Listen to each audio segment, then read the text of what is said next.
Welcome to 2 minutes of your time, please. A daily devotional with CFM.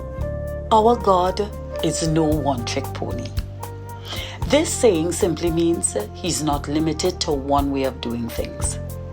Have you ever had a situation look to God for your solution, but you had your idea as to how He would respond based on how you saw Him do it in someone else's life? I recently reflected on the many ways that God heals.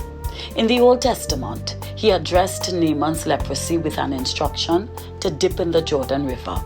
In the New Testament, the 10 lepers were instructed to go show themselves to the priest, while another leper was touched by Jesus and was made clean.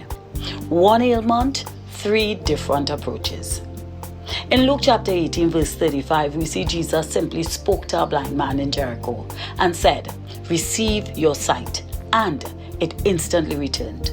In another instance in Matthew chapter 9 verses 29 to 30, the account mentions 2 blind men. It says, "He touched their eyes, saying, 'According to your faith, let it be to you.' And their eyes were opened." While in John chapter 9 verses 6 to 7 it records, Jesus spat on the ground, made a paste with the spittle, put this over the eyes of the blind man, and said to the man born blind, "Go and wash in the pool of Siloam." And the man had his sight restored. Romans chapter 11 verse 33 tells us that God's ways are past finding. We have no idea why He chooses to address similar situations in many different ways.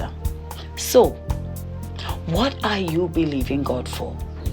Do not limit Him to what was experienced by someone else. Remember, our God is no one-trick pony.